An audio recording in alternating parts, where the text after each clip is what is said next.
ನರಜನ್ಮವ ತೊರೆದು ಹರಜನ್ಮವ ಮಾಡಿದ ಗುರುವೇ ನಮೋ ನಮಃ. ಭವಬಂಧನವ ಬಿಡಿಸಿ ಪರಮ ಸುಖವ ತೋರಿದ ಗುರುವೇ ನಮೋ ನಮಃ.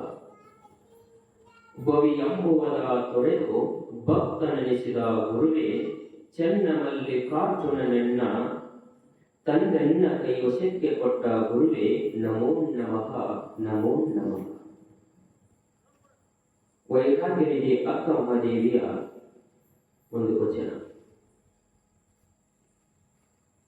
ನರಜನ್ಮವ ತೊರೆದು ಹರಜನ್ಮವ ಮಾಡಿದ ಗುರುವೇ ಅಂತ. ಈ ಭೂಮಿಗೆ ಬಂದಾಗ ನಾವೆಲ್ಲರೂ ಕೂಡ ನರಮನುಷ್ಯರು, ನರಜನ್ಮ ಅಂತ ಕರೀತಾರೆ. ಇಂತಹ ಒಂದು ನರಜನ್ಮವನ್ನ ಹರಜನ್ಮವನ್ನಾಗಿ ಮಾಡುವುದು ಅಂದರೆ ಆ ಪರಮಾತ್ಮನಿಗೆ ಈ ದೇಹವನ್ನ, ಈ ಮನುಷ್ಯನನ್ನ ಸಮರ್ಪಣೆಯನ್ನ ಮಾಡಿಕೊಳ್ಳಲಿಕ್ಕೆ ನಮಗೆ ಬೇಕಾಗಿರ್ತಕ್ಕಂಥದ್ದು ಗುರು ಅಂತಕ್ಕಂಥದ್ದು.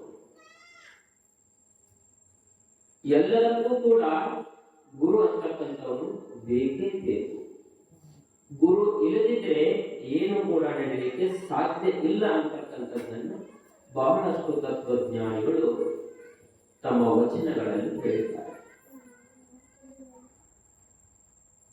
ಮನುಷ್ಯನ ಒಂದು ದೀಕ್ಷೆಯನ್ನ, ಅವನಿಗೆ ಮೋಕ್ಷದ ಹಾದಿಯನ್ನ ಕರುಣಿಸಲಿಕ್ಕೆ ಗುರು ಬಹಳ ಮುಖ್ಯವಾಗಿ ಬೇಕು ಅಂತ.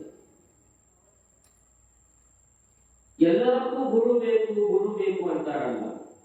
ಹಾಗಾದ್ರೆ ಗುರು ಅಷ್ಟು ದೊಡ್ಡವೇನ್ರಿ? ನಾವು ಎಷ್ಟೋ ದೇವಾಲಯಕ್ಕೆ ಹೋಗ್ತೀವಿ, ಎಷ್ಟೋ ತೀರ್ಥ ಯಾತ್ರೆಗಳನ್ನ ಮಾಡ್ತೀವಿ, ಮತ್ತ ಆ ದೇವರಿಗಿಂತನೂ ಕೂಡ ಗುರು ದೊಡ್ಡವನೇನ್ರಿ ಅಂತ ಕೆಲವು ಮಂದಿ ಪ್ರಶ್ನೆ ಮಾಡ್ತಾರೆ. ದೇವರ ಹೇಳ್ತಾನೆ ಹೋಗಿದ್ದೀವಲ್ಲ, ಸಾಕಲ್ಲ, ಗುರು ಯಾಕೆ ಬೇಕು ಅಂತಕ್ಕಂಥವ್ರು ಬಹಳ ಮಂದಿ ಇದ್ದಾರೆ. ಆದ್ರೆ ಯಾವ ಒಂದು ದೇವಾಲಯಕ್ಕೆ ಹೋಗಿ ನಾವು ಒಂದು ಮೂರ್ತಿಗೆ ಕೈ ಮುಗಿದು ನಮಸ್ಕಾರವನ್ನ ಮಾಡ್ತೇವೆ, ಆ ದೇವರನ್ನ ಸ್ಥಾಪನೆ ಮಾಡಬೇಕಾಗಿದ್ರು ಕೂಡ ಅದಕ್ಕೆ ಗುರು ಇಲ್ಲ, ಆ ದೇವರ ಸ್ಥಾಪನೆ ಆಗೋದಿಲ್ಲ. ಗುರು ದೇವರಿಗಿಂತಲೂ ಕೂಡ ದೊಡ್ಡವರು. ನ ಗುರೋರಧಿಕಂ ಅಂತ ಹೇಳ್ತಾರೆ. ಗುರುವಿಗಿಂತ ದೊಡ್ಡವರು ಯಾರು ಇಲ್ಲ. ಗುರುನೇ ದೊಡ್ಡವರು. ಮೊದಲನೇ ಸ್ಥಾನದೊಳಗ ಆ ಗುರುನೇ ಇರ್ತಾನೆ. ಆ ದೇವರನ್ನು ತೋರಿಸ್ಬೇಕಾಗಿದ್ರು ಕೂಡ ನಮಗೊಬ್ಬ ಗುರು ಬೇಕು ಅಂತ. ಗುರು ಇಲ್ಲಾರ ನಾವು ಏನು ಮಾಡಲಿಕ್ಕೂ ಸಾಧ್ಯ ಇಲ್ಲ. ಗುರು ಅಂತಕ್ಕಂಥ ಪದವನ್ನ ನಾವು ವಿಚಾರ ಮಾಡಿದ್ರ ಸಂಸ್ಕೃತದೊಳಗ ಗುರು ಅಂದ್ರೆ ಅದಕ್ಕೆ ದೊಡ್ಡದು ಅಂತ ಅರ್ಥ. ಗುರು ಅಂದ್ರೆ ಏನ್ರಿ? ದೊಡ್ಡದಪ್ಪ ಅಂತ ಅರ್ಥ. ಹಾಗಾದ್ರೆ ಗುರು ಅಂತಕ್ಕಂಥ ನಾವು ಗುರು ಗುರು ಅಂತ ಹೇಳಿದ್ರೆ ಗುರು ದೊಡ್ಡವಾಗಿರ್ಬೇಕು. ಗುರು ಅಂದ್ರೆ ದೊಡ್ಡದಪ್ಪ. ಹಾಗಾದ್ರೆ ದೊಡ್ಡ ಎದರಿಂದ ದೊಡ್ಡವಾಗಿರ್ಬೇಕಪ್ಪ ಗುರು? ಎಲ್ಲರಿಗೂ ಗುರು ಅನ್ನಕ್ ಸಾಧ್ಯ ಇಲ್ಲ. ಗುರು ದೊಡ್ಡವಿರ್ಬೇಕು. ಎದರಿಂದ ದೊಡ್ಡವಿರ್ಬೇಕು? ಬಹಳಷ್ಟು ದೊಡ್ಡ ದೊಡ್ಡ ಮಠ ಇದ್ರೆ ದೊಡ್ಡವರೇನು, ಇಲ್ಲ ದೊಡ್ಡ ದೊಡ್ಡ ಅರಬಿ ಹಾಕಿದ್ರೆ ದೊಡ್ಡವರು ಅನ್ಬೇಕು, ಇಲ್ಲ ಮೈತುಂಬ ರುದ್ರಾಕ್ಷಿ ವಿಭೂತಿ ಬಡ್ಕೊಂಡ್ರೆ ದೊಡ್ಡವರು ಗುರು ಅನ್ಬೇಕು, ಇಲ್ಲ ದೊಡ್ಡ ದೊಡ್ಡ ಕಾರ್ ಒಳಗೆ ಅಡ್ಡಾಡಿದ್ರೆ ಗುರು ಅನ್ಬೇಕು. ಹಾಗಾದ್ರೆ ಗುರು ಅಂದ್ರೆ ಯಾರಪ್ಪ? ಗುರುವಿನ ಲಕ್ಷಣ ಏನು?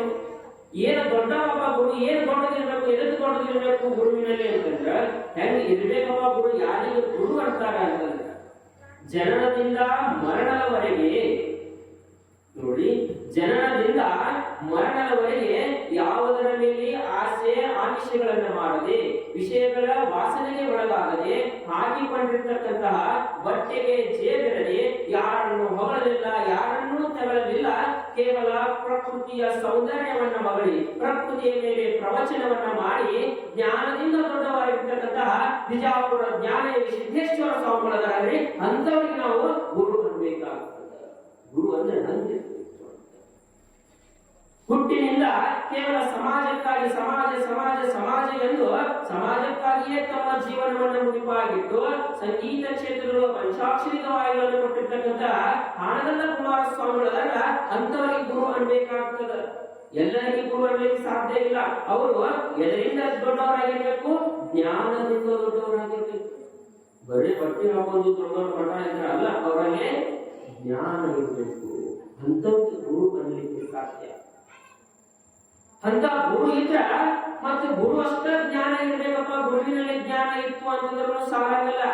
ಆ ಗುರುವಿಗೆ ಪಡ್ತಕ್ಕಂಥ ಶಿಷ್ಯನಲ್ಲಿಯೂ ಕೂಡ ಅಷ್ಟೇ ಜ್ಞಾನ ಇರಬೇಕಾಗ್ತದೆ. ಯಾಕಂದ್ರೆ ಇಬ್ಬರಲ್ಲಿಯೂ ಕೂಡ ಯೋಗ್ಯತೆ ಅನ್ನೋದಿರ್ಬೇಕು. ಗುರು ಶಿಷ್ಯರಲ್ಲಿ ಒಬ್ಬರು ಸಣ್ಣವರಾದ್ರೂ ನಡೆಯಂಗಿಲ್ಲ, ಒಬ್ಬರು ಮ್ಯಾಗ ಆದ್ರೂ ನಡೆಯಂಗಿಲ್ಲ. ಈಗ ನೀವು ಬಹಳ ಚಲೋ ಡಾಕ್ಟರ್ ಅದನಪ್ಪ, ನಿಮ್ಗೆ ಆರಾಮ ಇರಂಗಿಲ್ಲ, ಹೌದ್ರಿ, ಜಡ್ ಬಂದಿರ್ತೈತಿ. ಈ ಊರೊಳಗ ಗದಗೊಳಗ ಬಹಳ ದೊಡ್ಡ ಡಾಕ್ಟರ್ ಅದಾನ್ರಿ, ಬಹಳ ಚಲೋ ಅದಾನ, ಅವನಂತೇಳಿ ಹೋದ್ರೆ ಎಲ್ಲಾ ರೋಗಗಳು ಕಮ್ಮಿ ಆಗ್ತಾವು. ಹೌದಪ್ಪ, ಓದಿ ದೊಡ್ಡ ಡಾಕ್ಟರ್ ಅದಾನ. ಆ ಡಾಕ್ಟರ್ ಹತ್ರ ಹೋಗಿ ರೋಗ ಎಲ್ಲ ಹೇಳಿ ಒಂದಿಷ್ಟು ಗುಳಿಗೆ ಕೊಡ್ತಾನೆ ನಿಮ್ಗೆ. ಆ ಗುಳಿಗೆ ತಗೊಂಡು ಮನೆಗೆ ಏನ್ ಮಾಡ್ಬೇಕು, ಮನೆಗೆ ಬಂದ ಗುಳಿಗೆ ತಗೋಬೇಕಾಗ್ತದೆ.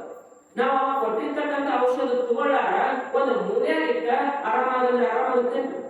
ಅವ ಎಂತ ದೊಡ್ಡ ಡಾಕ್ಟರ್ ಇದ್ರು ಕೂಡ ನೀ ಔಷಧ ತಗೊಂಡ್ರೆ ಏನಾಗತ್ತ, ಆರಾಮಾಗತ್ತಂದ್ರ ಆ ಡಾಕ್ಟರ್ ತಕ್ಕಂಗ ಅವ ಹೇಳಿದ್ದನ್ನ ಮಾಡತಕ್ಕಂತ ಒಂದು ಗುಣ ಕೂಡ ಆ ಒಂದು ಆರೋಗ್ಯ ಇದ್ದೇ ಇರ್ತಕ್ಕಂಥ ಪೇಷಂಟ್ ಅಲ್ಲಿದ್ರೆ ಮಾತ್ರ ಏನಾಗ್ತದ, ಆರಾಮಾಗೋದಿಲ್ಲ ಅಂದ್ರೆ ಎಂದೂ ಆರಾಮಾಗಲ್ಲ. ಅವ ಎಷ್ಟು ದೊಡ್ಡ ಡಾಕ್ಟರ್ ಇದ್ರು ಆಗ್ತದೆ. ಹಂಗ ಗುರುವಿನಲ್ಲಿ ಯೋಗ್ಯತೆ ಇರಬೇಕು, ಶಿಷ್ಯನಲ್ಲಿಯೂ ಕೂಡ ಯೋಗ್ಯತೆ ಅಂತಕ್ಕಂಥದ್ದು ಇರ್ಬೇಕಾಗ್ತದೆ. ಇಬ್ಬರಲ್ಲಿ ಇರ್ಬೇಕು. ಈಗ ನಾವು ಈ ಬೆಳಗ್ಗೆ ಗೊತ್ತೀವಿ, ಎಲ್ಲಾರು ಗೊತ್ತಿರಿ. ಈಗೇನಾಗಿದೆ, ಇಲ್ಲಿ ಒಂದು ಬಲ್ಬ್ ಐತಲ್ಲ, ಹತ್ತೈತೆ ಬಲ್ಬ್ ಹತ್ತೈತೆ.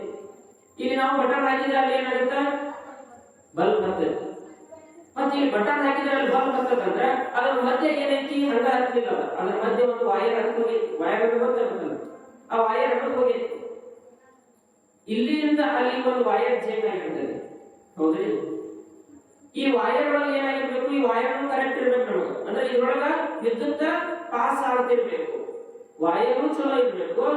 ಮತ್ತು ವಾಯರ್ ಚಲೋ ಐತಪ್ಪ, ಬಲ್ಬ್ ಕೆಟ್ಟಿತ್ತಂದ್ರೆ ಬೆಳಕು ಬರ್ಲಿಕ್ಕೆ ಸಾಧ್ಯ ಇಲ್ಲ.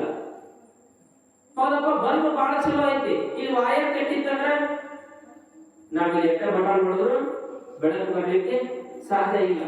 ಅಂದ್ರ ಹರಿತಕ್ಕಂತ ಅಲ್ಲಿ ಹಾಕಿರ್ತಕ್ಕಂತ ಏನ ತಂತಿ ಐತಿ, ಆ ತಂತಿಯೊಳಗೆ ವಿದ್ಯುತ್ ಹರಿತಕ್ಕಂತ ಶಕ್ತಿನೇ ಇರ್ಬೇಕು, ಆ ಬಲ್ಬು ಚಲೋ ಇರ್ಬೇಕು. ಹಂಗ ಗುರು ಅಂತಕ್ಕಂತ ಒಂದು ತಂತಿ ಆದ್ರ ಶಿಷ್ಯ ಅಂತಕ್ಕಂಥ ಬಲ್ಬ್ ಇದ್ದಾಗ ಅವು ಎರಡೂ ಯಾವಾಗ ಕರೆಕ್ಟ್ ಇರ್ತಾವೋ ಅವಾಗ ಏನೋ ಜ್ಞಾನ ಅಂತಕ್ಕಂಥ ಬೆಳಕು ನಮಗೆ ಬರ್ಲಿಕ್ಕೆ ಸಾಧ್ಯ ಇಲ್ಲ. ಬೆಳಕು ಬರಲಿಕ್ಕೆ ಸಾಧ್ಯ.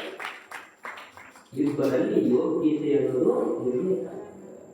ಹಂಗ ಕಲಿಕೇರಿ ಮೂರರಾದೇವ ಶರಣ ಬಸವನ ಶಿಷ್ಯನಾಗಿ ಸ್ವೀಕಾರ ಮಾಡಬೇಕಾಗಿತ್ತು ಅಂದ್ರ ಅವನಂತಲೇ ಯೋಗ್ಯತೆ ಐತೋ ಇಲ್ಲೋ ಅಂತಕ್ಕಂಥದ್ದನ್ನ ಕೇವಲ ಒಂದು ಸಾಷ್ಟಾಂಗ ನಮಸ್ಕಾರ ಹಾಕಿದಾಗ ತಿಳ್ಕೊತಾರ, ಇದು ಬೆಂದ ತಾಳ ಐತಿ, ಇದಕ್ಕೆ ಏನ ಹಾಕಿದ್ರು ಕೂಡ ಅದು ಹಿಡ್ಕೊಯ್ತೈತಿ ಅಂತಕ್ಕಂಥದ್ದು ಕಲಿಕೇರಿ ಮೂರರಲ್ಲಿ ಗೊತ್ತಾಗಿ ಆಗ ಅವರು ಅಷ್ಟಾವರಣಗಳು ಮೊದಲನೇದು ಗುರು ಅಂತಕ್ಕಂಥದ್ದು ಉಪದೇಶ ಮಾಡಿದ್ರು.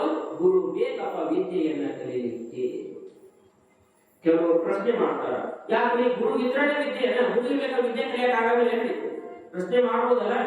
ನೀವು ಶಾಲೆ ನಿಮಗೆ ಪ್ರಶ್ನೆ ಮಾಡಂಗಿಲ್ಲ, ಹೌದಿಲ್ಲ? ನೀವು ಶಾಲೆ ನೀವು ಪ್ರಶ್ನೆ ಮಾಡಂಗಿಲ್ಲ. ನಮ್ಮ ಕಡೆ ಮಾಡ್ತಾರೆ, ಯಾಕಂದ್ರೆ ನಮ್ಮ ಕಡೆ ಜಾಸ್ತಿ ಜನ ಗುರು ಬೇಕಂದ್ರಪ್ಪ.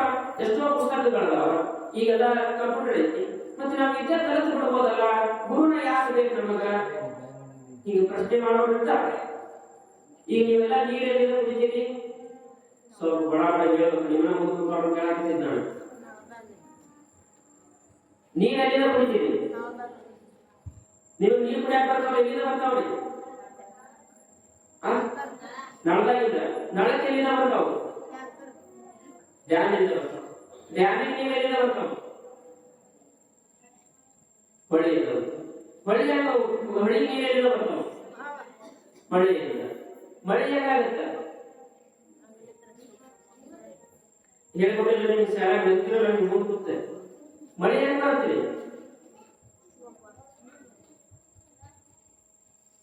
ಮಳೆ ಹೆಂಗ್ ಬರುತ್ತೆ ಯಾಕೆ ಗೊತ್ತಿಲ್ಲ ನಿಮ್ಗೆ? ಸಮುದ್ರದಿಂದ ಆಗಿರ್ತಕ್ಕಂಥ ನೀರು ಹೋಗಿ ಮೋಡ ಆಗತ್ತಾ, ಮೋಡದಿಂದ ಮಳೆ ಬರುತ್ತೆ. ಕೇಳಿಲ್ಲ? ಕೇಳಿಲ್ಲ? ಕೇಳಿಲ್ಲ? ಮೋಡ ಆಗತ್ತ, ಮೋಡ ಹೆಂಗ್ ಉತ್ಪತ್ತಿ ಆಗತ್ತ? ಸಮುದ್ರದೊಳಗಿರ್ತಕ್ಕಂಥ ನೀರು ಬಿಸಿಲಿಗೆ ಆವಿಯಾಗಿ ಮೋಡ ಆಗತ್ತ. ಹೌದಾ? ಹೌದಾ ಇಲ್ಲ? ಹೌದಿಲ್ಲ? ಹಾಗಾದ್ರೆ ನೀರು ಎಲ್ಲಿಂದ ಕುಡಿತೀರಿ ನೀವು? ಸಮುದ್ರ ನೀರು ಕುಡಿತೀರಿ, ಸಮುದ್ರ ನೀರ ಕುಡಿತೀರಿ, ಹೌದಿಲ್ಲ? ಹಾಗಾದ್ರೆ ಸಮುದ್ರಕ್ಕೆ ಹೋಗಿ ನೀರು ಕುಡಿತೀರಿ ಯಾಕೆ? ಯಾಕೆ ಕುಡಿಯಾಕ ಸಮುದ್ರ ನೀರ? ಅವು ಉಪ್ಪಿರ್ತಾವ, ಹೌದಿಲ್ಲ? ಕುಡಿ ನೀರು ನೀವು ತಿಳಿದು ಮಾಡಿದ್ರೆ ನೀರು ಎಲ್ಲಿಂದ ಬರುತ್ತೆ? ಸಮುದ್ರದಿಂದನೇ ಬರುತ್ತೆ. ಆದ್ರೆ ನಾವು ಹೋಗಿ ಸಮುದ್ರ ನೀರು ಕುಡಿಯಾಕ ಯಾಕ? ಅದಕ್ಕೆ ಉಪ್ಪು ಅನ್ನೋದೈತಿ. ಹಂಗ ಯಾವುದೇ ವಿದ್ಯೆ ಆದ್ರೂ ಕೂಡ ಆ ವಿದ್ಯೆಯೊಳಗ ಒಂದಿಷ್ಟು ದೋಷ ಅಂತಕ್ಕಂಥ ಇರ್ತೈತಿ. ಹೆಂಗ ಸಮುದ್ರಕ್ಕೆ ಉಪ್ಪು ಇರ್ತದ, ಆ ವಿದ್ಯೆಯೊಳಗ ದೋಷ ಅಂತಕ್ಕಂಥ ಇರ್ತೈತಿ. ಗುರು ಅಂತಕ್ಕಂಥವ್ರು ಏನ್ ಮಾಡ್ತಾನ, ಆ ವಿದ್ಯೆಯನ್ನ ತಾನು ಕಲಿತು ಅದರೊಳಗಿರ್ತಕ್ಕಂಥ ದೋಷವನ್ನ ತಾನಿಟ್ಕೊಂಡು ಸುಬುದ್ಧಿಯಾಗಿರ್ತಕ್ಕ ಜ್ಞಾನವನ್ನ ಮಾತ್ರ ಏನ್ ಮಾಡ್ತಾನೆ ನಮ್ಗೆ ಹೆಂಗ ನೀರು ಕುಡಿಸಿದ್ವಾಗಿ ನಮ್ಗೆ ಗುರು ಕೊಡ್ತಾನೆ. ಅದಕ್ಕೆ ಗುರು ಬೇಕು ಅಂತ